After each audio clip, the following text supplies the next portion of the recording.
नमस्कार। आज हम लोग परिक्रमण, रिवोल्यूशन एंड परिभ्रमण, रोटेशन, सूर्य, पृथ्वी और चंद्रमा तीनों चीज़ों के बारे में देखेंगे। देखिए, सूर्य जो होता है एक हमारे सौर मंडल का सबसे बड़ा जो है एक तरीके से मुखिया है और सूर्य के चारों तरफ 8 ग्रह चक्कर लगाते हैं, जिसमें पृथ्वी जो होती है, जिस पर हम लोग हैं, जिस पर जीवन है। बाकी जो 7 ग्रह हैं इस पर जीवन नहीं है। तो जो पृथ्वी होती है वो सूर्य के चारों तरफ जो चक्कर लगाती है तो उसको परिक्रमण कहते हैं, रिवोल्यूशन कहते हैं। अब कितने दिन में एक चक्कर लगाती है? 365 सही 1/4 दिन। कितने दिन में? 365 सही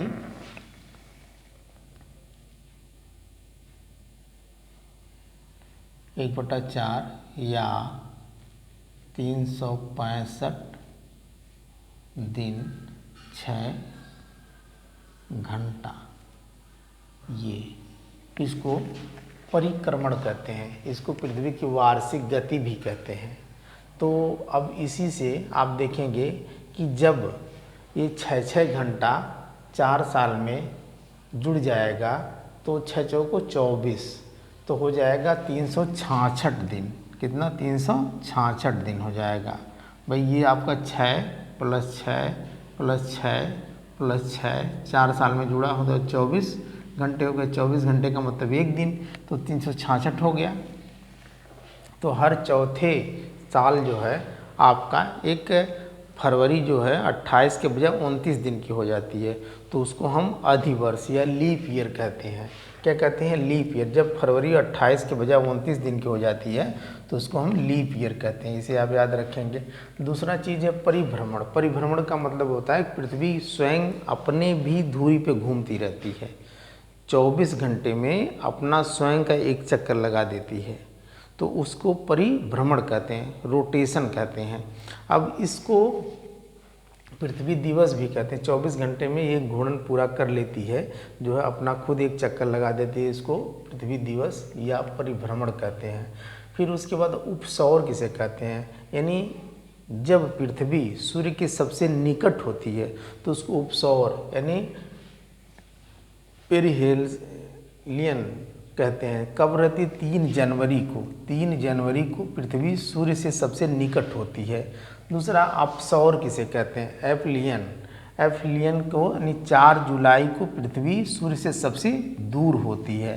फिर उसके बाद आप देखेंगे ऋतु परिवर्तन। अब जो ऋतुएं मुख्य रूप से आपकी होती हैं, ग्रीष्म ऋतु, शीत ऋतु, वर्षा ऋतु, शरद ऋतु, तो ये ऋतु परिवर्तित क्यों होती हैं? ऋतु परिवर्तित होने का मेन कारण होता है कि पृथ्वी अपने अक्ष पर 23.5 डिग्री झुकी हुई है। अगर ये झुकी हुई नहीं रहती तो कोई भी ऋतु परिवर्तित नहीं होती, लेकिन ये झुकी होने के कारण जो है ऋतु का परिवर्तन होता रहता है। तो अब इसमें आप देखेंगे कि कर्क रेखा और मकर रेखा के बीच में ऐसा प्रतीत होता है कि पृथ्वी जो आपका, जैसे ये मान लीजिए ये आपकी पृथ्वी है, ये पृथ्वी है और ये बीच में भूमध्य रेखा है, ऊपर कर्क रेखा है और नीचे मकर रेखा है। ये भूमध्य रेखा, ये कर्क रेखा, ये मकर रेखा।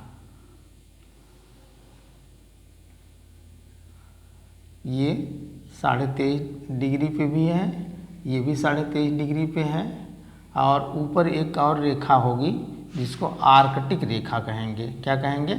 आर्कटिक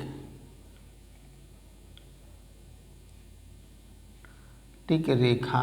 ये 66.5 डिग्री पे रहता है। और यहाँ पे भी एक है जिसको अंटार्कटिक रेखा कहते हैं।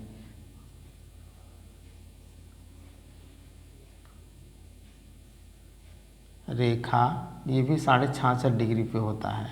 तो इस तरीके से ऊपर आपका उत्तरी ध्रुव है, उत्तरी गोलार्ध कहेंगे, उत्तरी ध्रुव। नीचे भी ये दक्षिणी ध्रुव, दक्षिणी ध्रुव। अब जितना ही आप ऐसा प्रतीत होता है कि ये ऋतु परिवर्तन जब होता है यानी 23.5 पे तो लगता है कि सूर्य इसी के बीच में है, और आपको लगता है कि 21 जून को कर्क रेखा पे सीधा चमकता है और 22 दिसंबर को मकर रेखा पे सीधा चमकता है। तो इस तरीके से 21 जून को दिन सबसे बड़ा होगा, यानी 21 जून को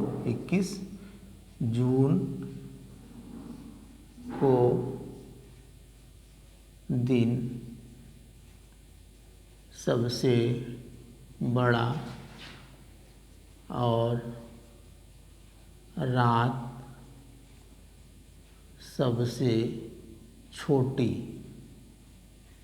ये क्वेश्चन पूछता है। और फिर उसके बाद 22 दिसंबर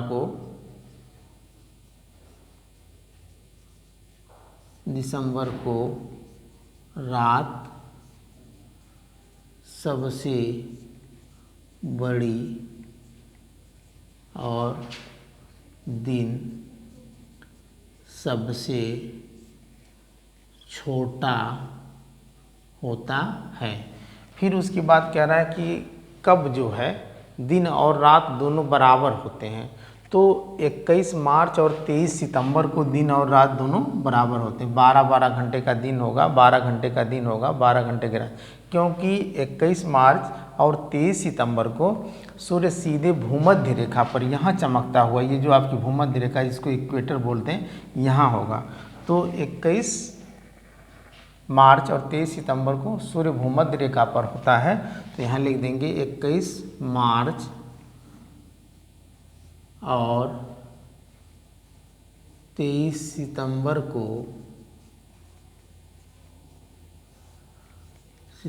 को दिन रात बराबर होते हैं। स्पष्ट हो गया आपका? आज के लिए इतना ही, धन्यवाद।